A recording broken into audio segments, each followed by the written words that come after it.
What is going on, everybody? Thank you so much for clicking on my channel and for joining me for this review of the Belle Collective Season 2, Episode 4. Let's start off with Letitia and Aikisha. So Letitia and Aikisha have a business meeting, right? Letitia tells us whatever situation that her and Aikisha may be having, she's going to put that to the side because she has a goal in mind. She is laser focused on the renovation of Farish Street. And so Aikisha is going to help her get to her goal. So she's going to drag Aikisha along to help her get to this damn goal of renovating Farish Street. And she don't give a damn about what Aikisha thinks of her, what she thinks of Aikisha.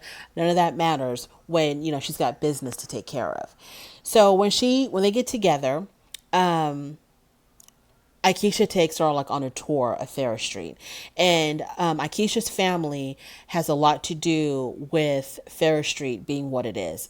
They built a lot of the buildings there. They own a lot of the buildings there. So her family's imprint is all over Farish Street. So as she tells us that Farish Street used to be a plantation and it was built by slaves. Aikisha, like I said, she gives her a history of her great-great-grandparents, their input on Farish Street. She shows her the church that she herself was baptized in, which was the same church that she got married in. So she's giving her this long, lengthy history of Farish Street and her family and what her family has done for Farish Street. And Letitia says that she knows Farish Street in and out, so she doesn't need this little history lesson, but she'll just go ahead, play along to get along. So Letitia wants to bring Marie into the fold as an investor. And Aikisha's like, oh, hold up, wait a minute. No, I don't think so. So she doesn't want to tell her straight up, no, I don't want to do any business with Marie. So instead she tells her, well, let's see how far you and I can go with this. And then we'll talk about bringing other people in as investors. Moving on from there. Letitia then meets with Marie. And they talk about, Letitia's brunches. And Marie tells Letitia, look, I'm going to disinvite myself from any future brunches because every time I attend one of your brunches, all hell breaks loose and then I get blamed for ruining your damn brunch. So just don't invite me. I'm going to sit them out so you can have more successful brunches. And so Letitia thinks that all of this is stupid. She's like, no, you need to come to my brunches because you got to be the bigger person. You're my friend and I need you to support me as my friend. So, you just can't cancel all of my brunches like that because you can't get along with just one particular person. So you need to be the bigger person and just come and attend and be there to support me. So Marie doesn't get it. She's like, I don't understand why you want me to come there. If I don't want to come, I don't want to come. Letitia, Marie's grown. If she doesn't want to come to your damn brunches, damn, don't make her come. She doesn't want to go. She doesn't want to go. After that, after your damn brunch, call Marie up and y'all can go do something together, just the two of y'all. That doesn't mean that y'all can't be friends. It doesn't mean that you will never see her again in life. It just means for the 2 hours that you're having your brunch, Marie is not going to be by your side. And that's okay. It's okay to live separate lives with Marie. So she doesn't want to come. Leave her the hell alone. So then after that, Letitia meets up with Glenn. Glenn meets up with Letitia's mother, Mama Faye, because he wants advice on how to get his damn wife back. And Mama Faye is like, you know what? You did a lot. Okay. The distance and the separation, you caused it. I liked it when she said you gave her the bricks to build up that wall that you can't even break through. I like that analogy was perfect. You gave her the reasons to distance herself from you. So don't act brand new and try to figure out, what the hell happened, what went wrong. You know exactly what went wrong. So the mother tells him Letitia needs space right now. So just let her have her space. Letitia is not about the jibber jabber. She's about action. So you need to show her that you have changed and that things have improved, not just tell her. This man wants his wife back so bad, and it's not for the reasons that he wants us to think. I don't think he wants his wife back because he just wants his wife back. He loves her. He misses her. No, he wants to have a woman in his bed every single night, and he wants someone to cook and clean for him and take care of him. That's how I see it. Moving on. Aikisha. So Aikisha is meeting up with her real estate agent, which happens to be so Gucci, because she's looking for a home in Jackson. Aikisha and her husband, I think his name is Willie. Her and her husband have been living in New Jersey, New York for the past 10 years because he's from up there. And so now she's back in Jackson. She's going to renovate Farish Street with Letitia. And so, as long as she's doing this renovation project for Farish Street, she wants to live in Jackson. She can't do this from New York, New Jersey, so she has to stay within the area. She says that she's going to live in the area her money's at. So, her money's down here, she's going to be down here. So, she's looking at a house, and her husband joins her. And her husband is kind of like, I'm not quite understanding why we're trying to buy a home in Jackson if we're only here temporarily. And Akeisha tells her husband, well, I'm going to stay here for however long it takes for me to get done with Ferris Street. And she's like, yeah, I want to get a home here because if we're going to stay here and if we're going to be paying money for our accommodations, for our abode, I don't want to just pay rent making someone else rich. I want to buy a property that I own that I am going to be investing in because, you have a mortgage, you have a home, that's an investment. So her husband's just like, I'm just not quite understanding. Because if you just want to stay here temporarily, you can get something a whole lot smaller, a whole lot cheaper, for just like a little temporary roof over your head until we get back to New York. And so she's like, no, I want to live comfortably. I'm going to stay here temporarily, but it's going to be very comfortable. So it just doesn't make any sense. If you're going to stay here temporarily for like a year or two, maybe, why do you have to buy an entire house and get out a 30-year mortgage or a 20-year mortgage if you're here temporarily? Unless you're kind of looking at this house as an investment, which I feel like that might have been the better argument to give to her husband. Like, hey, look at this as an investment property. We're going to buy it. We're going to fix it up. Then we can sell it after a couple of years and make a nice little profit off of it. I don't know why she didn't just say that. I think that was a better argument instead of like, well, yeah, this is my temporary $300,000 home. I don't know.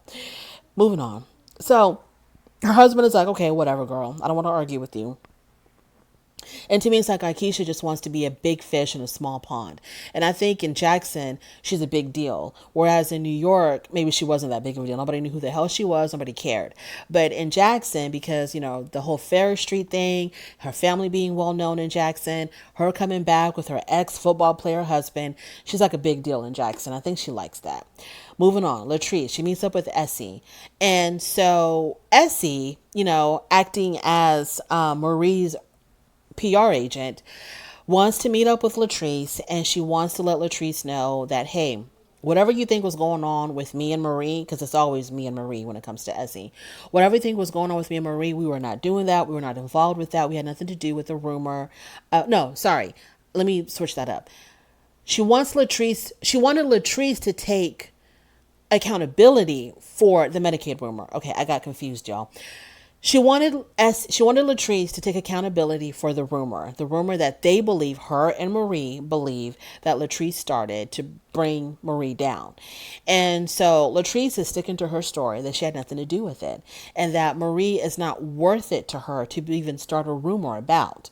And so Essie tells her, well, you might not have done the stabbing, but you had your hand on the knife. And Latrice is still not budging. She's like, I don't know what you're talking about. I had nothing to do with that. They go back and forth, back and forth. Finally, Essie tells her, look, let's just put this all behind us and let's just try to move forward. So I think that maybe Latrice had agreed to have a conversation with Marie about this once again. Now, okay, what is my thoughts on Latrice and this Medicaid rumor? Essie also told Latrice that there's I guess a recording or something where Latrice is talking to someone and the person asks Latrice, so do you want us to go after Letitia and Marie? And Latrice responds by saying, no, leave Letitia out of it, just Marie.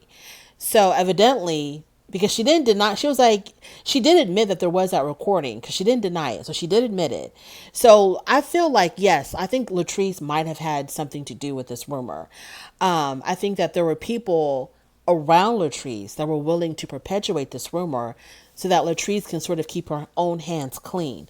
But evidently, she can't trust these people because somebody leaked this phone call that they heard about where, Latrice is basically wanting to take Marie down. So there probably is some truth to that rumor about the whole Medicaid fraud thing. But I guess they're just going to, because after Essie brought up that recording, Latrice, I felt like her whole demeanor kind of changed. Now she's willing to talk with Marie. Now she's willing to put things behind them. And she tells Essie, well, I hope that, Marie's going to be feeling better with her lupus. I hope she feels better. It seemed like her tune kind of changed, but I could be wrong. Moving on to Letitia. She meets up with her estranged husband, Glenn. Glenn is basically begging his wife to come back home. If I see Glenn one more time begging Letitia to come back home, I don't know what the hell I'm going to do because I'm sick and tired of it. We get it. You want your wife to come back home. We understand. So once again, they start, going back and forth, saying the same old thing about how, Glenn really hurt Letitia. This was her final straw. What did he like? How hurt she is, and why would he do this to her? And she doesn't want to be a fool, and he made her look like a damn fool out here in these Jackson streets by having this affair on her. And there's an affair, but there's a possibility of a damn baby. And it's just the same thing that we've seen the previous time that they've gotten together on this show. So Glenn says that the reason why he cheated was because he was lonely. How are you lonely when you have a whole entire wife? What are you talking about, Glenn?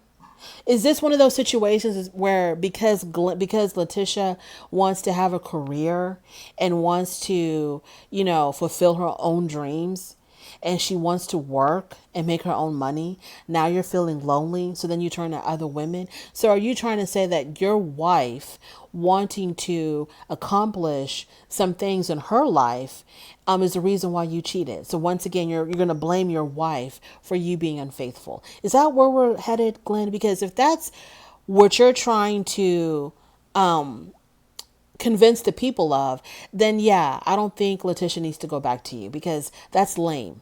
That's absolutely lame. If you felt like something in your marriage was missing because your wife decided to have her own career, what you should have done was have a conversation with your wife and say, this is how I'm feeling and this is what I'm going through. And great if I can come up with a solution. And then maybe if you can't come up with a solution, then y'all should go your separate ways. But have a conversation with her before you commit infidelity behind her back. And so stupid. Every time I see Glenn, I'm beginning to like him less. And he's just a jive turkey to me. Glenn is a jive turkey. And then he talks about, what did he say about his dad? I don't know what he was talking about. Since I don't know. It doesn't even matter. Look. And so he begs his wife for a date. He's like, let's go out on a date. Just the two of us out on a date without all this arguing and bickering. And so, Letitia says that when she is not around Glenn, she's 90-10. 90%, she doesn't want nothing to do with him. 10%, she kind of does. But when she's in his presence, she's still 90-10. But now it's 90% of giving him a second chance because he's so charming. Are you thinking about the things that he's done with these other women? Things that he must have done because there's a possibility of a child? Does that ever cross your mind, Letitia? Is he still just as charming when you think about that? When you think about him being with another woman, is he just as charming then? No way in hell. But Letitia, it is your life. This is your husband, and you have to make up your mind on what you want to do. So she goes on and on about how, you made me look so foolish and it's a privilege to be with me. And she tells him, I need you to be the same person behind my back as you are in front of my face. The way you're so gung-ho about family, gung-ho about your wife. Yes, keep that same energy when your wife isn't around. When temptation is in your face, keep that same energy about, oh, Team Letitia, Team Glenn and Letitia. Keep that same energy when these women are trying to entice you or you're allowing yourself to be enticed. Keep thinking about how you are all about Team Letitia and you want to get back with her. And it's, what did he call them? The LG gang or whatever the hell. Yeah, keep that same energy. So He says to her that her and Josh are his life. Weren't they always? When you were cheating, Letitia and your son were already in existence, but you didn't care then. So what's the difference now? Letitia and Jason, no, Josh. Letitia and Josh were always there. They were always in the picture, but you still chose to be sloppily unfaithful to your wife. What's different now? Letitia starts crying. She breaks down and she tells him that she's scared to love him again. Do you hear what you're saying, Letitia? You are actually scared to love him again because you're afraid of him cheating on you again and making a fool out of you again. Letitia, this isn't the only man in the world. Okay? This is not the only man in the world. The thing that keeps on going through my mind is the fact that he was talking to another female on the day that he proposed to her again. I cannot get over that. I cannot get over that. I'm not even stuck on the possibility of him having another child. I'm still stuck on the day that he proposed to her and made her so happy and she was so giddy and she was so excited. You know, this beautiful moment between them. That same day, he's on the phone with another female. That right there is Glenn in a nutshell. A jive turkey. A jive turkey that I feel like, Letitia, you don't deserve this. He doesn't want you as like, my heart, my love, my soul. He just wants you because you're always going to be in the bed with him. He wants someone to cook and clean for him. That's how I see it. Point blank, case closed. Thank you so much for joining me in this review. I really do appreciate it. On your way out, don't forget to rate the video if you like this content. Please subscribe, and I'll talk to you later.